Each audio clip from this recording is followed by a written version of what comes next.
Good morning, everybody. Thank you all so much for being here today. We are so delighted that you want to spend your morning with us online, learning a little bit of education. We've got some wonderful attendees today, some great guest host presenters. So we're ready to welcome Miss Vineeta Kapoor. So Vineeta is the manager of the Senior Supports and Volunteers team at Unison at Kerby Centre in Calgary. She's been in this role for over 8 years. She holds a dual master's degree in psychology and English literature, along with a postgraduate diploma in guidance and counseling. So, boy, I'm having trouble keeping up there, Vanita. So you're making it tough for me. She has over 21 years of experience working as a psychologist, a psychotherapist, with all different population groups. She's a lifelong learner. She has a certificate from Hospice Foundation of America for dealing with complicated grief. And she also has a certificate in science of well-being from Yale University, conflict management certificate from the University of California, and a certificate in positive psychology from the University of North Carolina at Chapel Hill. And to top it all off, she has a certificate in emotional intelligence from the University of Michigan. So, like I said, I'm a little uh, I feel like I'm a little beneath here, so I'm just glad that she wants to be my friend and colleague. So, she's passionate about helping people and guiding everybody to a better life. So, if everybody will join me in giving a big round of applause for Vineeta, a big virtual clap. Hi, Vineeta, welcome. And we also have Rasha joining us from Nadia's Hope Foundation this morning. So we want to take a moment, Unison for Generations 50 Plus, to thank Rasha for the funding and the support that we can bring this information to you guys. Without Rasha and Nadia's Hope Foundation, we would not be able to do this with you today. So if everybody could join me in a big virtual round of applause for Rasha this morning. Hi, welcome, Rasha. Hi, thanks so much for having me. I Of appreciate it. course, of course. So do you want to just go into a little bit more and explain about a little bit about Nadia's Hope Foundation for our viewers? Of course. Thank you so much for having me. First of all, I'm really excited to be part of this session. So again, my name is Rasha, and I'm the founder and executive director of Nadia's Hope Foundation. So we're a registered charity here in Calgary. We started in 2019. Unfortunately, I lost my sister Nadia to a case of domestic homicide here in Calgary. So we've been using her story to spread awareness about domestic violence, domestic abuse, and what that can look like.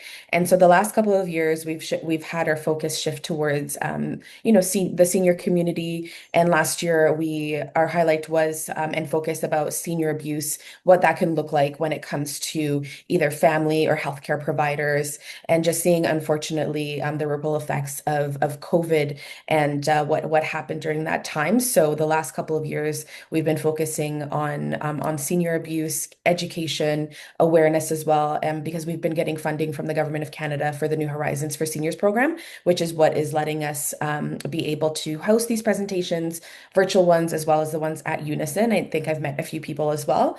And we're just really thankful. Last year, we had the pleasure of meeting Vineeta and to be able to partner to host these presentations. And we're so happy for this collaboration. We find it's really important. The senior community is a very underrepresented community when it comes to things like domestic violence and abuse and talking about it. So if we're able to highlight that as an organization and be able to partner in this capacity, then that's a great way for us to continue Nadia's legacy, but also to be able to provide the support for people in our community. So this collaboration means a lot to our organization, and we're really happy to be collaborating in this capacity. That's so wonderful. Thank you so much. We love collaborating with you guys as well, and we feel so grateful that we're able to do this. So thank you so much, Rasha. Vanita, I'm going to let you take it away, and I'm going to try and stop talking in the background here. So. Thank you, Sarah, for the introductions, and thanks, Rasha, for all your support to Unison and for making all these presentations and events happen. Truly appreciate all your support. And coming to the presentation today morning, so we are talking about stress and stress management, what stress looks like, what might be the symptoms for stress, what might be the triggers, and how to cope with it. So I'll be sharing my screen now. And I just want to, while Vanita's sharing her screen, just let everybody out there know that if you have any questions or comments or you want to, take part in any way, go ahead and type that in the chat box or the Q&A. I'm here to field the chat box and the Q&A so we can address your questions or concerns right as they arise. So Yeah. Can everybody see the screen? yes, I can see it. Okay. So talking about stress, what is stress? So stress is the reaction people have to excessive pressures or other types of demand placed upon them. It arises when they worry that they can't cope. So it can be seen through mental and physical symptoms like irritability, anger, fatigue. And a lot of people confuse this with anxiety. Like, is stress and anxiety the same or are they different?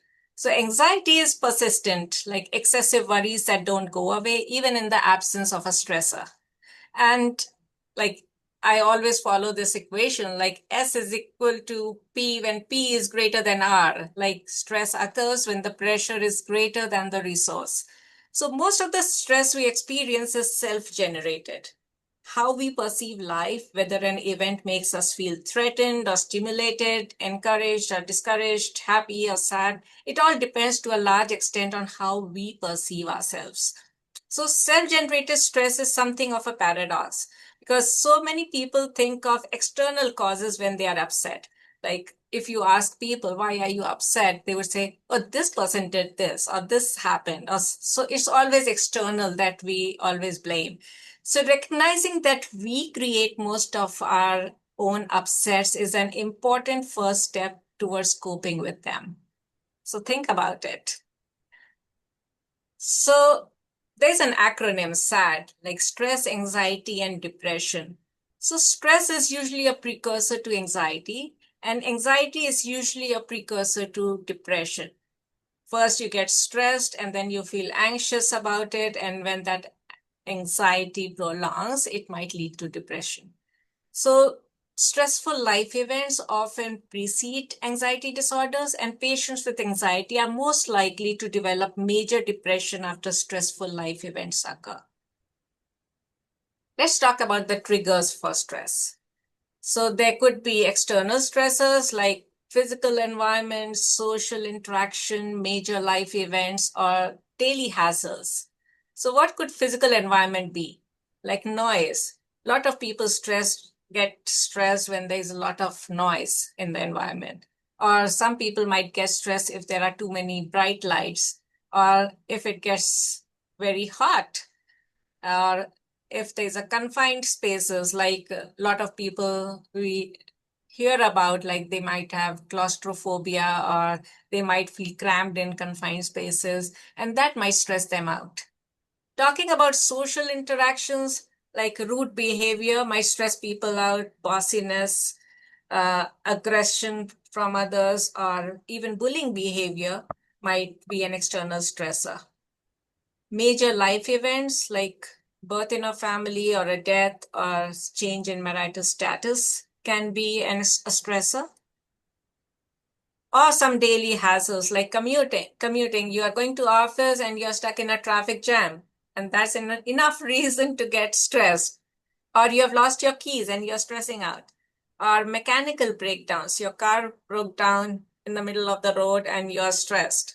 So these are all external stressors that might be a reason why a person might feel stressed.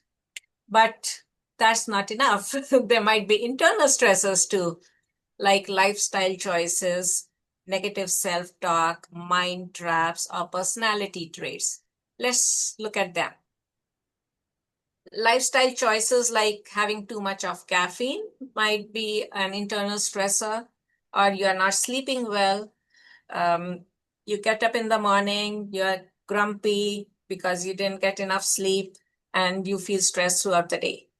Or you have an overloaded schedule. You have too much on your plate and you are not able to organize how your day looks like, and you feel stressed about it. Negative self-talk is a big one, like negative thinking about all the things that might happen, which might be a very rare possibility, or thinking about all the negative outcomes that might happen and not being positive. could stress you out. Self-criticism. Oh, this only happens to me. Or, yeah, I'm like that. I'm not confident enough.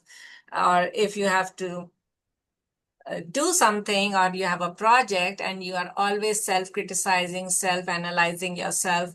Self-analyzing is good, but then a lot of being critically analyzing yourself might add to your stress. Or over-analyzing. It might be a very simple thing that might have happened, and the person might keep thinking about it and over-analyzing even the minutest details that might not be important, might be an internal stressor. Talking about mind traps, like unrealistic expectations, like where to set the goals. If supposing there's a mediocre student and the person aims, their goal is to get 100% in the exam, it might be an unrealistic expectation. So setting goals based on their capacity would really help in managing stress. Taking things personally. Somebody might have made a general comment, but taking it personally. Oh, that person said this when everybody was present. I think he was aiming at me or he was trying to tell me something. That might be a stressor. All or nothing thinking, like just thinking on pause, like all of it, like everything might happen or nothing might happen. There are no gray areas in thinking, so that might stress people out. Or exaggeration, like it might be a very simple problem, but the person might think it so much to such a high extent and exaggerate all the negative things that it might lead to stress. Or a rigid thinking. People are not flexible.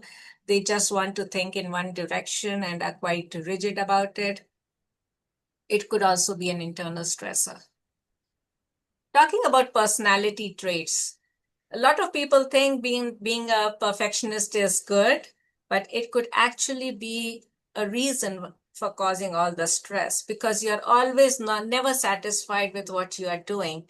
Or if you are a perfectionist boss, then you might be stressing your team out all the time because you're always trying to look at how you can finding faults, and even to an extent that it might be a stressor. Or if you are a workaholic and you're not finding time to devote to your hobbies or to recreation, or if you are a workaholic and you have the same expectation from your team. So you are even checking your emails and everything, even while you are off work. That could be a stressor for you and your team as well. So watch out for all this. Yeah, very important, Vanita, to find that work-life balance, right? So Yeah, that whatever, work-life balance yeah. is very important. Positive stress. How many of you think that stress can be positive too? Can Well, I it is. say, I have Yeah, to say, Benita, that I have used that before and been like, oh, but I get stressed, but it's good because it makes me work harder. It makes me get done quicker. But it's really, I feel like you're going to tell me that's not good. bang on. So stress can be positive, like it can spur motivation and awareness. So there is a fine line between positive and negative stress. Like positive stress can stimulate you to cope with challenging situations. So being a little nervous uh, before any presentation or any activity that you are going to do is good because it would keep you on your toes. It would stimulate you and make you more motivated to go for it. It And provides a sense of, Shirley raised her hand too, Vanita. Sorry, so I think she's in the same boat as me. So she raised her hand, okay, Shirley. and it provides a sense of urgency and alertness needed for survival when confronting threatening situations. So some people, I would say a lot of people see something that they are doing for the first time or like see it as a challenge. Oh, I'm challenging my own self. Let me see if I can do this. I got 19. Let me see if I can get 21 this time, or how many steps you are doing. So it's a positive thing when it keeps you alert and on your toes. But what is negative stress? So it is a contributory factor in minor conditions like headaches, you start having an upset stomach, skin complaints, rashes, insomnia, lack of sleep, or even ulcers. Excessive, prolonged, and unreleased stress can have a harmful effect on mental, physical, and spiritual health. So, a little bit of stress here and there is okay, but if it gets prolonged, if it's an ongoing thing, then it can have an effect on your mental, physical, and even your spiritual health. Like these are the physical signs of stress. Some of these, like headaches, or neck and shoulder pain, back pain, upset stomach, not feeling hungry, having a lump in the throat, or heavy chest, tight muscles. A lot of these symptoms, like we experience on a daily basis, like a person might say, I'm having a headache, and might just see it as a physical problem and might just take a pop a pill, or having a neck and shoulder pain, sitting in the office and trying to do things like this, trying to do a little bit of exercise, or not feeling hungry, or like having an upset stomach. And people might just try to treat these physical symptoms that they are feeling, and not actually realize that it might be because of stress. So having this awareness is very important. Like some mental symptoms, like lack of concentration, not able to concentrate on any task for a long time, or getting forgetful, or not able to make decisions, feeling confused or disoriented, or having panic attacks, are some of the mental symptoms of stress. So we hear people saying, oh, I'm getting forgetful these days, or I'm not able to concentrate on one thing. My mind keeps wandering. And they get into the habit of saying such statements. And rarely do I see people trying to get into depth of why is this happening? Why am I not able to concentrate? Is my mind full of some other stuff that I'm focusing on, or something going on the back of my mind all the time that I'm not able to concentrate, or I'm getting forgetful or disoriented? So watching out for these symptoms is very important. Some behavioral symptoms might be like appetite changes, like somebody might eat too much, start eating too much or too little, or some eating disorders like anorexia or bulimia.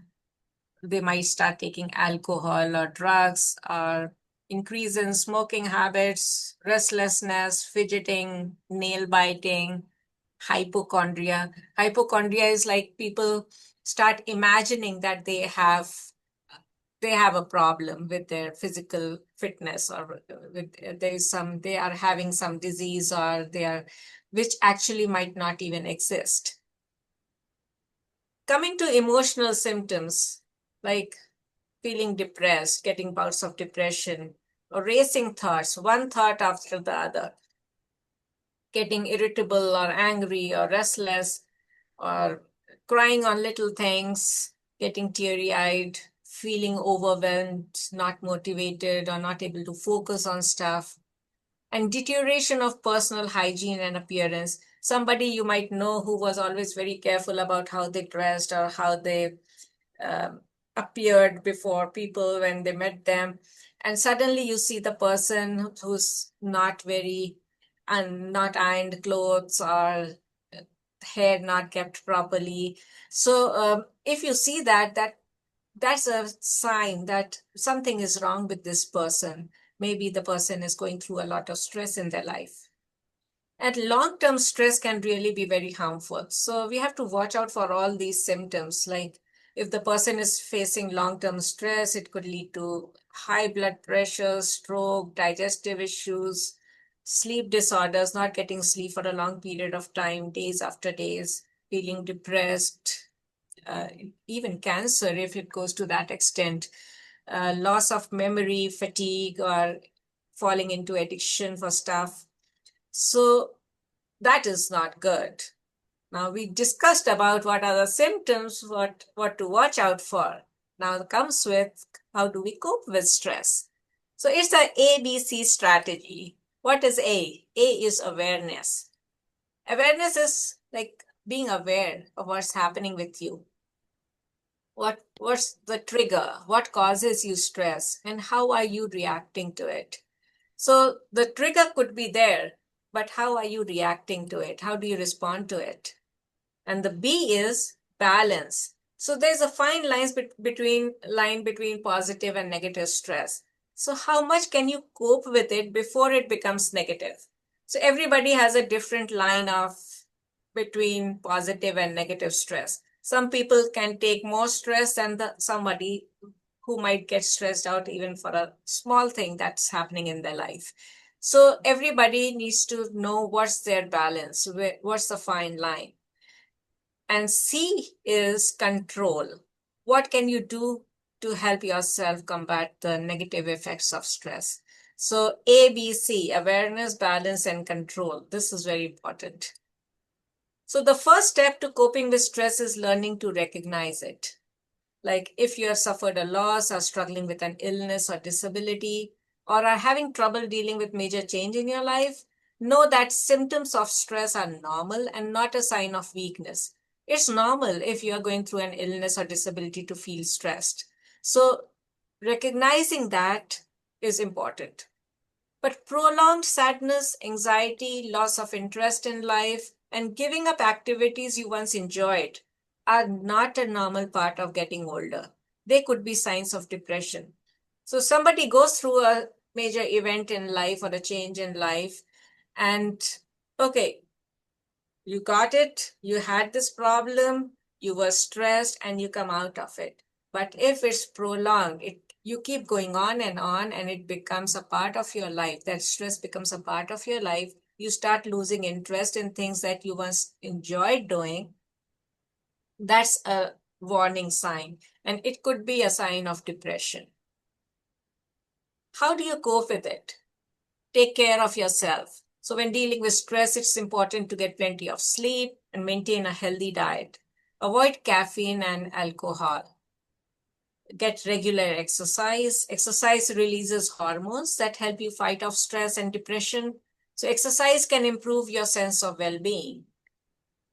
Participate in social activities. So find activities you enjoy that will give you more social interaction. Meet people. You could try learning a new language or mentor a child or take up dancing if you And like it. you know what, Vineeta? I just want to interject here just to say that a lot of older adults say, "Oh, I can't do that. I can't take time to learn something new. I'm not going to learn it." That is absolute baloney. I'm the first to say it.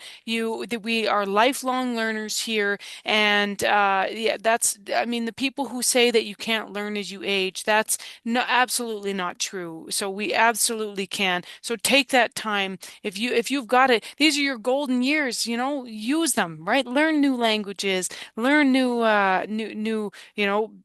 like new things. And yeah, I just think it's really important. So I just wanted to say that. Yeah, very, very true, Sarah. And it keeps your brain active, right? When you're learning new stuff, it keeps your brain active and you are not getting into the monotonous habit of watching the TV or sleeping all day. So it keeps you active, like you are getting exercise, you are meeting new people, you are making new connections, you are planning out more activities, engaging in social activities, and that's really very good for your mental health. Absolutely. It all relates back to your mental health. It's very important to, keep that. If we don't use it, we lose it, right?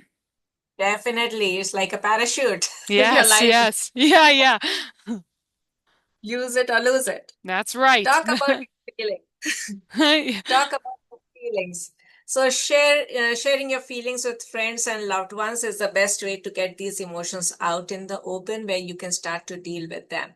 So you have to name it to tame it. You have to first name the feeling that you are going through. So once you talk about your feelings with your friends and or any close family members, like you would be naming that feeling. And once you name it, you recognize, oh, I'm feeling sad. So I need to work on it. I need to find out ways to get out of this.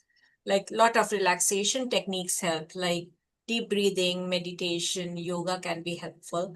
You might also relax by listening to music, reading, or participating in low stress activities that you enjoy. Just a walk in the neighborhood could be a nice relaxation technique. Put things in perspective. Like, accept that there are some things you just can't control. Try to see the positive aspects of change. Like, solve whatever problems you can and let go of the rest. You don't have to solve each and everything that's going on. Also, don't forget the value of humor. Sometimes humor can solve so many problems. You can just laugh it out. Get professional help. So if you're still struggling with stress or depression, talk with your healthcare provider, like talk to your doctor. Sometimes counseling or medication is needed to help you get back on track. And there's nothing to be ashamed of. It usually does work. And research has shown that having a pet can reduce blood pressure and stress in the elderly. And a lot of nursing homes also allow pet visits. So that could be a stress buster. Maintain sleep hygiene. So develop good sleep habits, like have a proper sleep schedule. If you are retired and you don't have to go to office the next day, it doesn't mean that you don't have a schedule. So having a schedule is important. Going to bed on time, getting up early in the morning on time, and having a set routine really helps in managing stress. Like, stay away from watching TV or being on your phone at least an hour before going to bed. Take a light dinner. A lot of people, like, if they eat quite heavy and they have a heavy dinner, they find it difficult to sleep. So having a light dinner helps.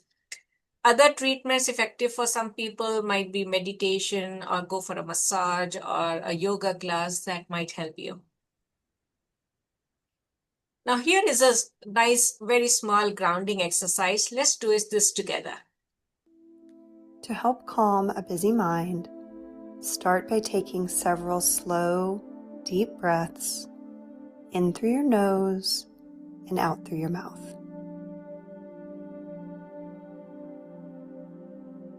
Next, use your 5 senses to notice the things around you. What are 5 things you see? No matter how big or small, near or far, notice 5 things you see around you. Do you notice a certain color, a certain shape, a comforting item? Next, notice 4 things you can touch. Do you notice the texture of the seat beneath you, the fabric of your shirt, the texture of an object you can hold in your hand? Now notice 3 things you can hear. What is the noise closest to you? What is the noise furthest away? Notice what noises are loudest and which ones are softest. Next, notice 2 things you can smell. Is the smell strong? Is it faint? Do you recognize it? And finally, notice 1 thing you can taste. Maybe a mint you have in your mouth, or the lingering taste of a snack you had earlier. Now take another deep breath in through your nose and out through your mouth. Notice how your body feels after completing this exercise. Are you relaxed? Does your mind feel calmer? How do you feel?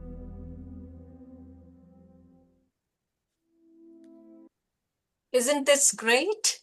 Yeah, that was really nice.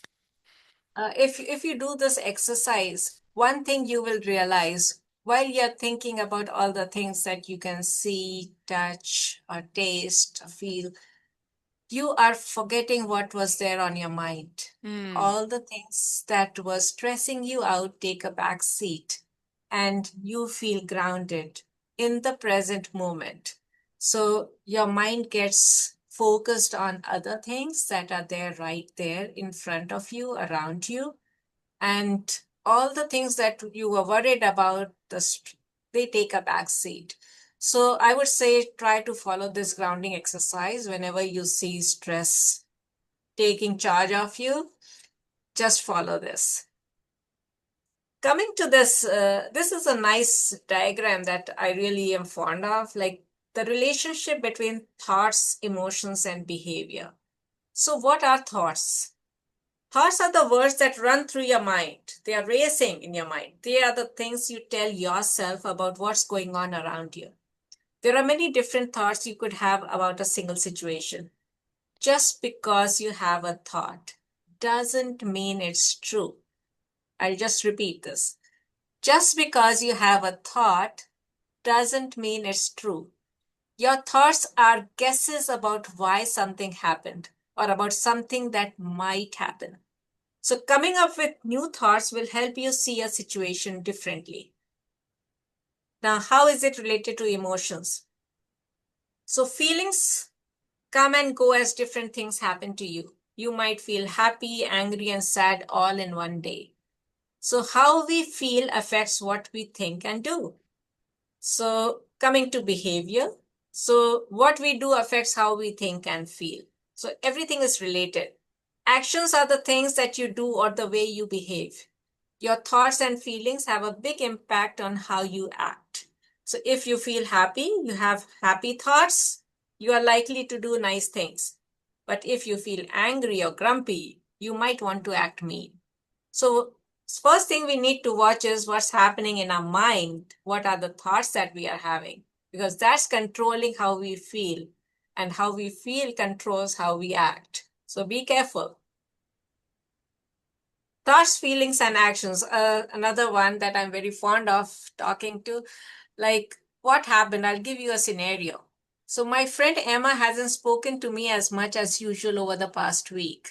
So, this is what actually happened. So, now what's going on in my mind? My thoughts are I'm thinking, Emma hasn't talked to me much this week. She must be mad at me. So, that's what I'm thinking going on. That's what is going on in my head. And because of this thought, how are my feelings? I'm feeling sad and hurt. Now, since I'm feeling sad and hurt, how would I behave? Because I was upset, I ignored Emma and avoided her at school because I'm thinking that she's mad at me, so I'm trying to avoid her. Now, just because you have a thought doesn't mean it's true. Your thoughts are guesses about why something happened. So now just see how we can replace this original thought with a new thought and see how the situation changes. So a new thought could be, Emma might be upset with me, but maybe not. I don't know. So when I'm thinking that way, my new feeling is that instead of feeling sad and hurt, now I'm concerned that Emma might be upset, but I'm not as sad as I was before. And how would it affect my action? Now I'll go and ask Emma if she's mad at me or if she has another problem. So I'm giving Emma a chance. Another thought could be, Emma has probably been busy with school or something else. So that's why she didn't talk to me. So now my new feelings would be, I'm disappointed I have talked to Emma, but I'm still understanding her circumstances that she's probably busy. And how would I act now? So with this new thought, I stay friendly with Emma as usual. And if I see her, I'll be sure to say hi anyway. Let's see another thought. Maybe Emma is upset about something unrelated to me, and that's the reason she hasn't talked to me. Now, when I start thinking this way, now instead of feeling hurt and sad, I'm feeling worried about how she's feeling. And then the new action could be, go and ask her what's going on and if she needs help. So can you see how one thought can change the feeling and the action that's related to it.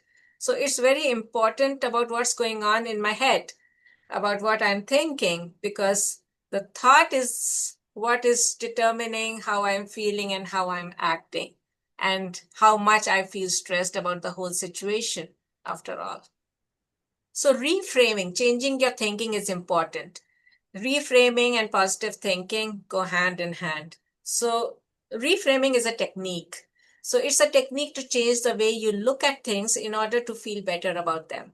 So there are many ways to interpret the same situation. So pick the one you like. So it's your choice. It's in your hand to decide what you are thinking, because it's your head after all. So reframing does not change the external reality, but helps you view things in a different light and less stressfully. So it's on me whether I decide that Emma is avoiding me, or it's my choice to decide uh, or give Emma a chance by saying that she might be over busy and she didn't have time to talk to me, or maybe something she's concerned about, and make me feel more considerate towards her. So reframing really helps in life. Positive thinking is like forget dejection, despair, and failure. Like stress leaves us vulnerable to negative suggestions. So focus on the positives. Focus on your strengths and learn from the stress you are under. So look for opportunities, like seek out the positive and make a change. How you think about what stresses you can actually make a difference. Like simply changing the way you look at things or look at certain situations, taking stock of positive things in your life and learning to live with gratitude can improve your ability to manage stress and build brain resilience. So I always say be positive. Like my blood group is B positive, so I'm a positive person. And I'm A Uh, plus, so I'm head of the class. I'm A yeah. positive. So you don't need anyone to grade you. You're already A plus, Sarah. Yeah, thank you. I know I said A plus. I meant A positive for blood work. Well, as long as positive is good. That's So right. change your behavior. So there are different ways that you can change or modify your behavior. Like getting organized is a big one. So poor organization is one of the most common causes of stress. If you are not organized, then there's so much of uncertainty. You don't have a proper calendar and you are not on track in achieving your goals. Like structure is very important. Like structured approaches offer security against out of the blue problems. Like don't overload your mind, write it down. Time management is very important. Like I find this very helpful. Make a list about, and you can divide the tasks that you have to do into must be done, should be done, and what would you like to do if you still have time. So learn to drop unimportant activities, say no or delegate. A lot of people who are working like find it very difficult to say no or delegation. If you are a perfectionist, then lot of perfectionists find it difficult to delegate work because they think that they can do the best thing. So watch out for being a perfectionist, or learn to say no. Making this list is really important about what must be done. So then you are not missing on what needs to be done compulsorily. So, and you are sure that you are taking care of that. And what should be done comes next. Okay, let me first do the what's urgent, and then I'll do what should be done. And if I have time, then I'll look up to what I would like to do also. That's on my list. Ventilation is important. So ventilation is a problem shared is a problem halved. So develop a support network through friends or colleagues to talk with. It's not always events that are stressful, but how we perceive them. Like a friend could come and tell me what's happening in her life and sound very stressed. And if I'm listening to her, I would be able to maybe see it in a very different perspective and offer my perspective to her, and that might change the whole scenario of how she's perceiving it. So writing a diary or notes may help release feelings, but do not reread what has been written. So a lot of people have the habit of writing a diary. So writing a diary is a good activity, but to get what's in your heart out on the paper. But the purpose is to write it down and get over it. But if you keep rereading what's been stressing you out, you are going through the same emotions again and again, and the cycle continues. So write it and forget it. Humor is important. So humor is a good stress reducer, release muscle tension, improves breathing, pumps endorphins. Like I could go on and on in telling you about what are the benefits of humor. So it's like the body's natural painkiller. So try to find things to laugh out about what's stressing you. Coming to diversion and distraction, like take time out, get away from things that bother you.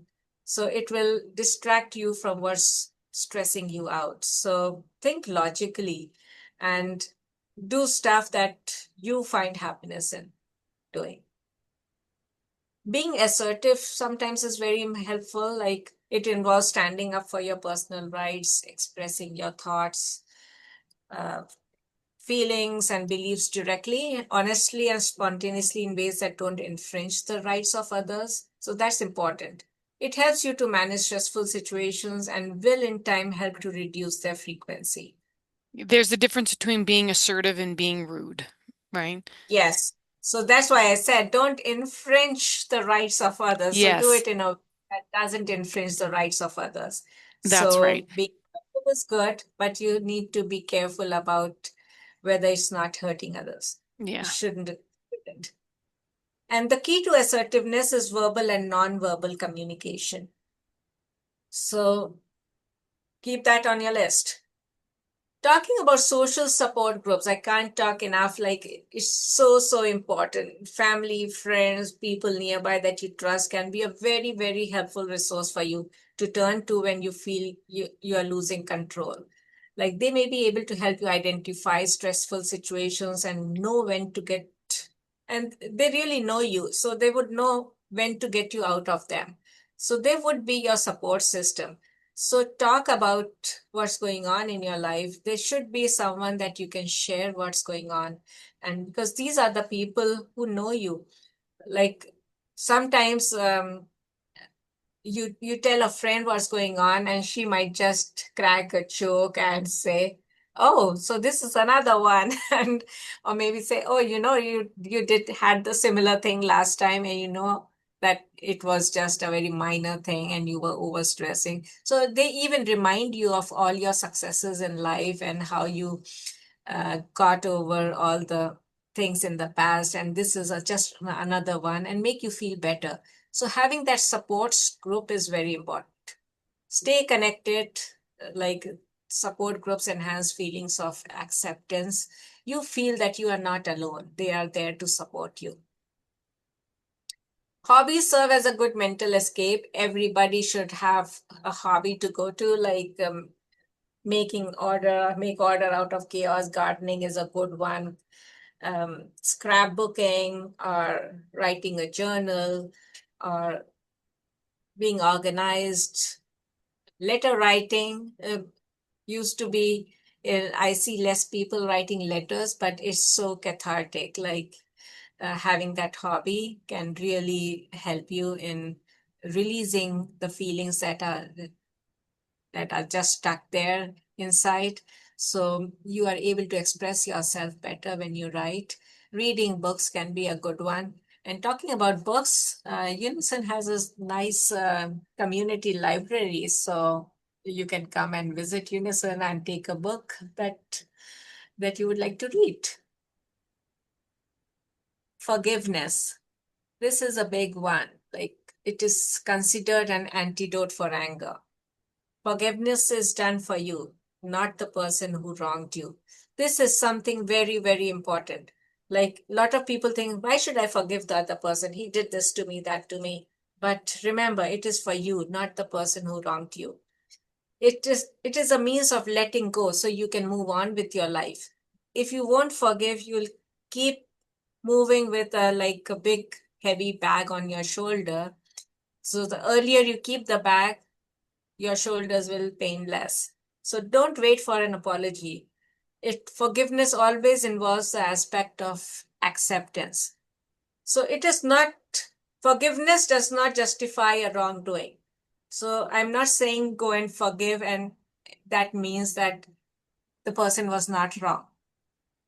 We can sincerely forgive someone without excusing their actions. It actually has very little to do with the other person. It is all about letting the burden of our own resentments go. So it is a promise we make to ourselves to change our life. It has nothing to do with the other person. It is about releasing ourselves from the grip that hinders our well being, the negative hold we have essentially allowed the other person to have over us. So when we don't forgive, we are still giving the power to the other person. It's like giving your remote to the other person. So when you forgive the other person, the remote, you get your remote back. You are responsible for your own happiness. But When we Vineeta, genuinely, can yeah. can I ask because I just like I totally agree, but I just wanted to ask, do you have anything that could help us for like how do you forgive when you can't forget something? How is the best way to do that? How can you forgive when you can't forget? So when you are forgiving the person, you are not forgiving what the person did. Okay, that's something that you have to remember. You are forgiving yourself. You are doing it for yourself.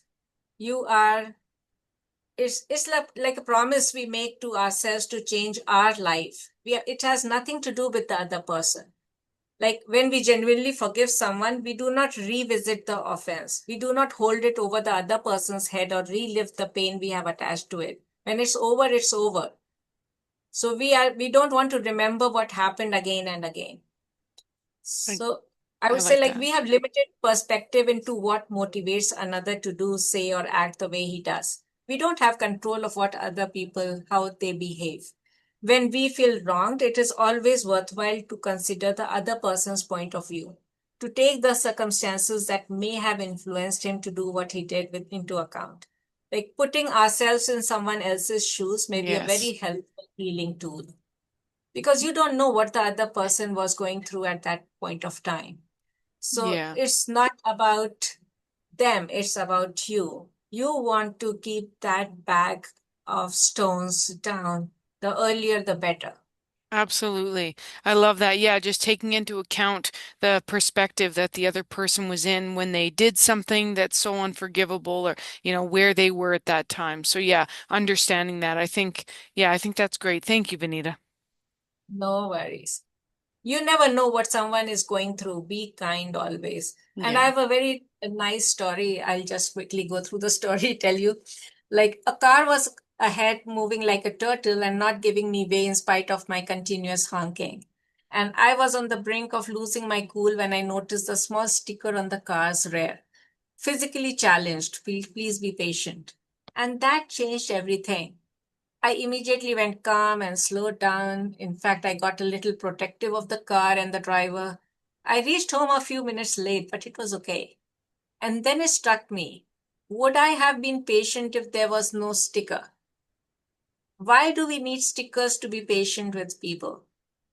Will we be more patient and kind with others if people had labels pasted on their foreheads?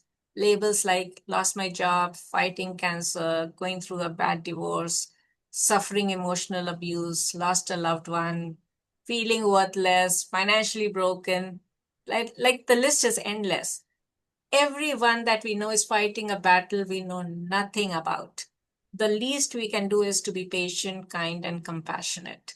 Let us respect the invisible labels. I always like to share this small story. Like we we meet people all the time, and everybody has some story going on in their lives, right? That we are not aware of. So just be patient with people and be kind. Most difficult cleaning job is at cleaning your mind, your thoughts. Make sure that they are positive and do it regularly. we this is one of my favorite sayings. I have it in my office too. Like, was it a bad day or was it bad 5 minutes that you milked all day? Yeah. Sometimes somebody says a sentence and like it's You, just for a second or 1 minute or 2 minutes that it happens. But we waste so much the full day thinking about it. Why did she say that to me? Why is it? She's always like that. Oh, you carry it. and we carry it. So keep the burden down. Hmm. So don't, if it was a 1 minute thing, how long do you want to those 5 minutes that spoiled your day? Don't spoil your entire day for those 5 minutes. I love that. Yeah. And now some yoga for de-stress. 3,000 new teachers, 1,500 new EAs. Now that's a good plan. Hi, I'm Judy Barr, Yoga Program Manager for the Cleveland Clinic. Today we're going to talk about tension in our neck and shoulders. We spend so much time hunched over our computer, our devices, our desk, even at the dinner table, that many times we put strain on our neck and shoulders, which can cause neck pain, even headaches. I'm going to show you a few postures today that are really simple to do, any place, one or all of them, to help relieve the tension, to open up your chest more so that you can breathe better, and to think more clearly, to feel better with your back. So the first one, very simple, and that's the beauty of these poses, is they're eloquently simple, and they really affect a lot of our different muscle groups very effectively. So the neck roll is we just drop our chin, and we're just rolling from one side and dropping down. You might hear some popping, and that's okay as long as there's no pain associated with it. Just rolling and coming back.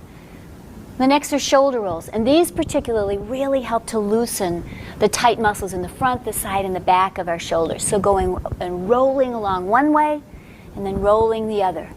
These two poses alone can be really beneficial and not a bad idea to do several times a day.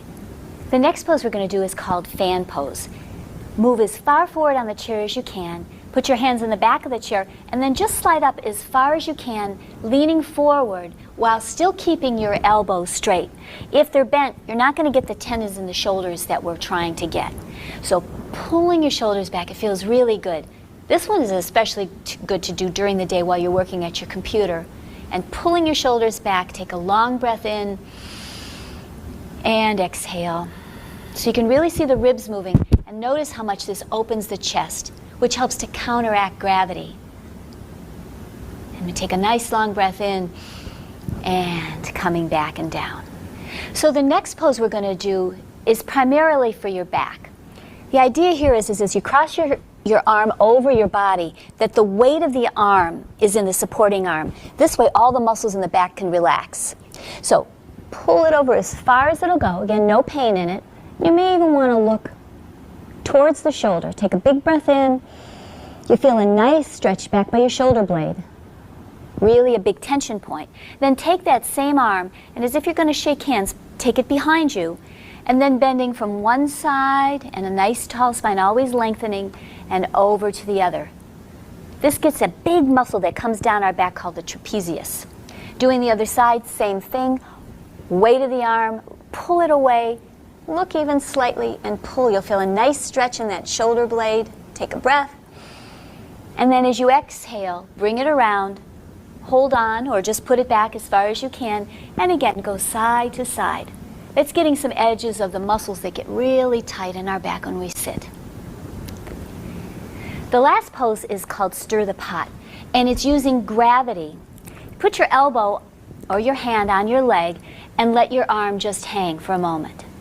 And then just initiate a circle. We call it stir this pot, and you see why. But it helps lubricate the joint, the shoulder, and it actually helps you to understand what it takes to release the tension too by just letting it hang. And then of course, you'll do it on both sides. So the big piece about helping to relieve the tension in the neck and the shoulders would be perhaps noticing it or making it a regular routine to do one or any of these poses during the course of the day. You'll see you'll feel better, you'll think clearer, be able to breathe, and have a more productive and enjoyable day. Thank you. I loved that, Vineeta.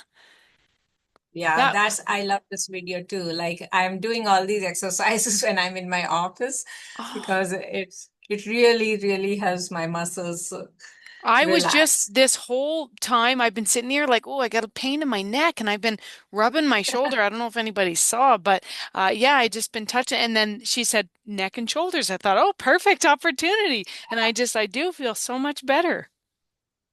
Yeah, it's a good exercise to follow. Like everybody can do it. It's not something very strenuous. Like it's something that we can just do while we are watching TV or working on the computer. It's so easy. Mm-hmm. Talking about self-care. So try not to sit for long periods of time, like stand up, move around throughout the day, doing chores, count, gardening, or even housework would help. Learn to relax, like meditation, yoga, walk, tai chi, could help you and getting the stressors out of your mind and you feel more relaxed.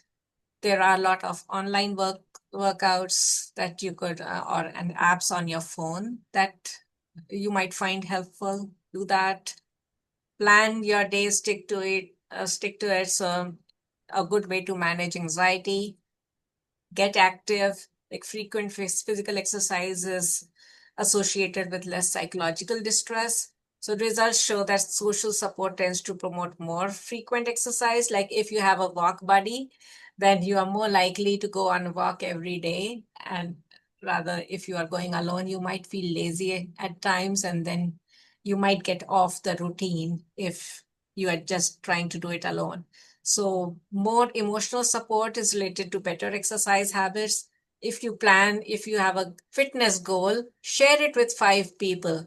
So even if you feel demotivated, every time you'll meet those 5 people, they'll be more likely to ask you, how is that going? You said you would be doing 8,000 steps a day or 10,000 steps a day. And just to keep up to your word, you will feel like, oh, I've told that to 5 of my friends. I need to do that every day. So that is a good motivator and you'll feel good. Find new ways to communicate. So it could be over the phone, virtually, or like writing letters or writing a journal, FaceTime. Just do whatever works for you.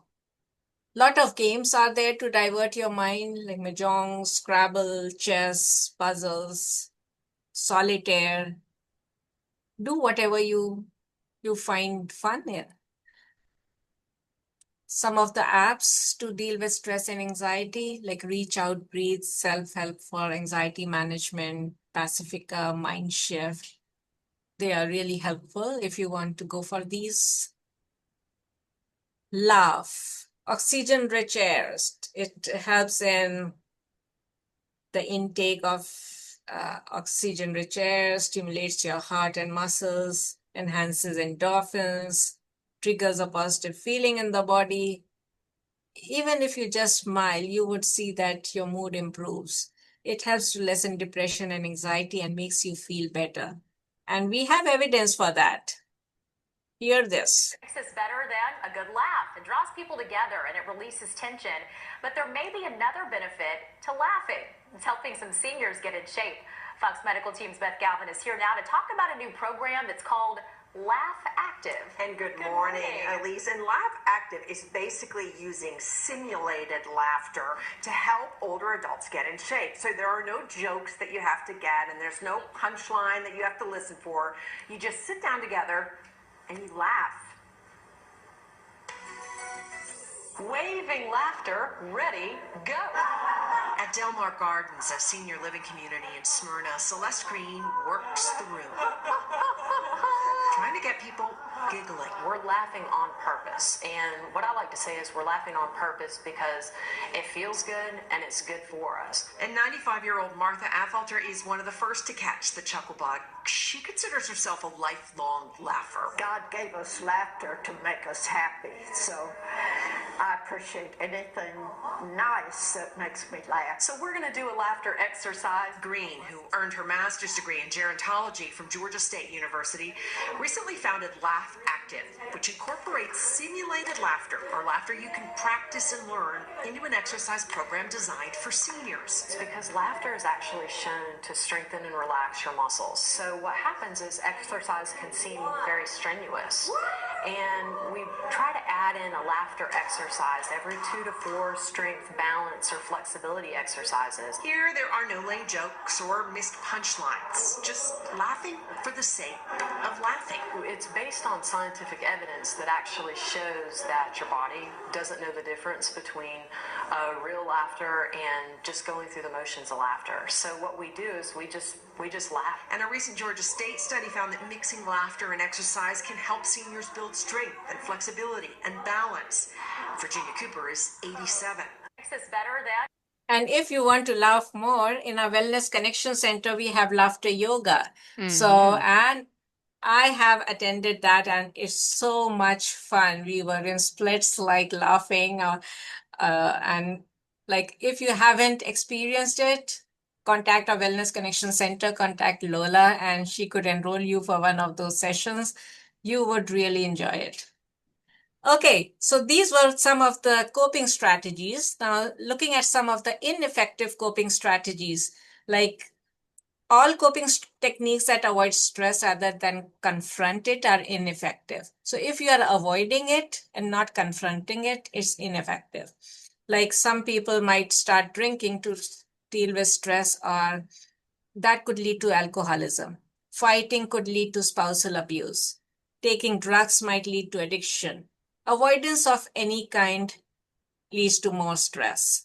So that's an ineffective strategy. When to see a doctor? If you feel that anxiety and nervousness are uncontrollable, you should contact your doctor. So the doctor might diagnose you with an anxiety disorder or determine the right treatment plan that would work for you, or refer you to a mental health professional.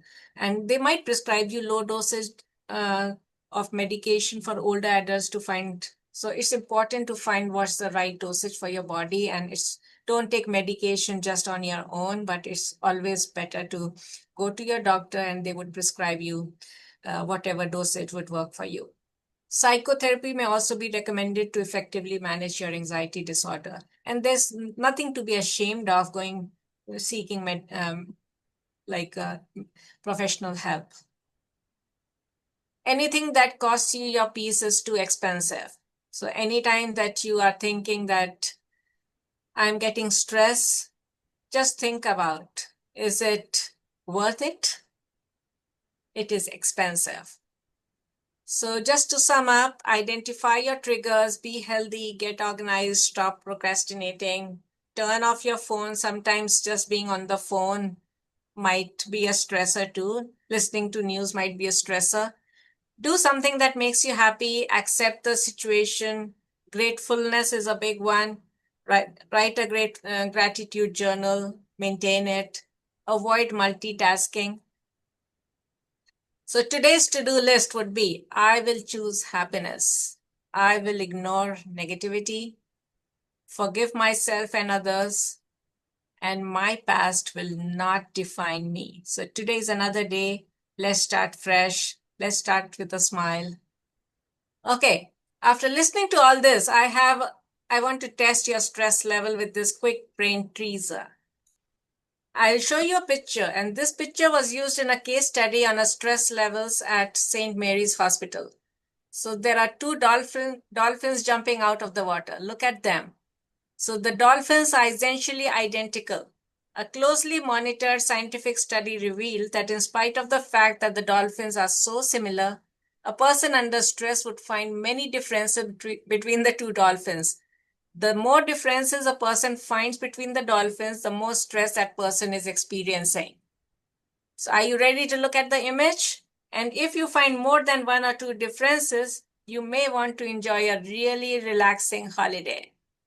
So here's the picture.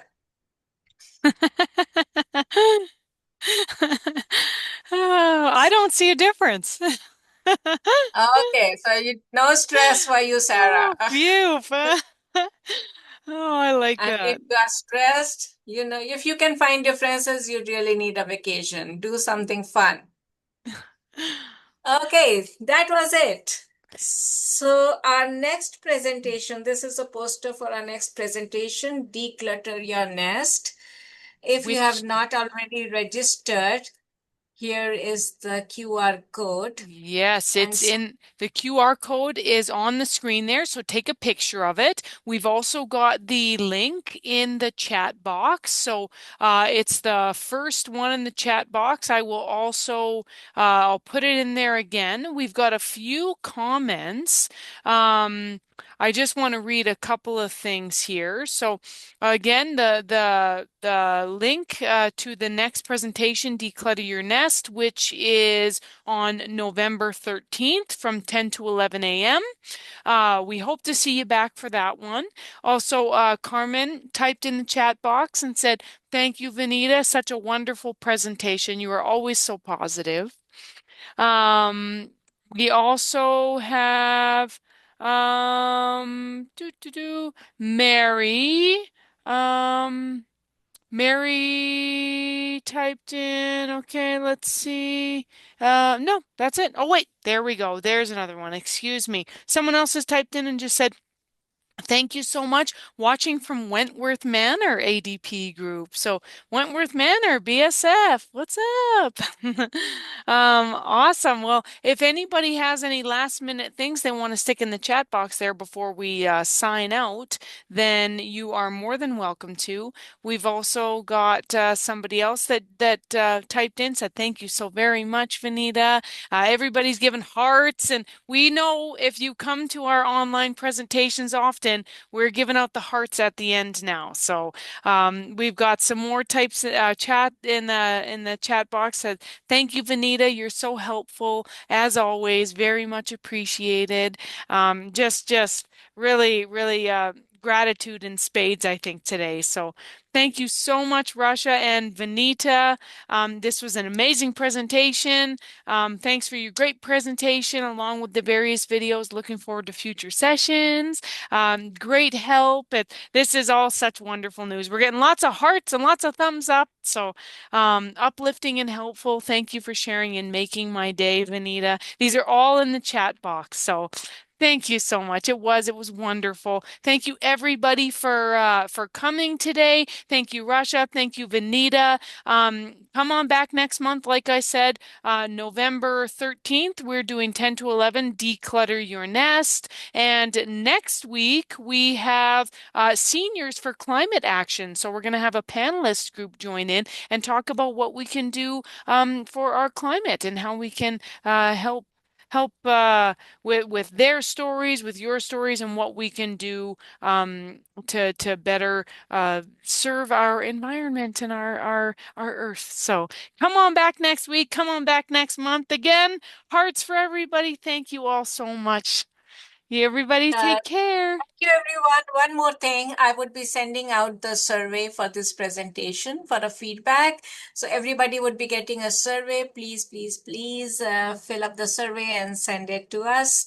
And it would be really helpful in finding out what you are looking for in future presentations and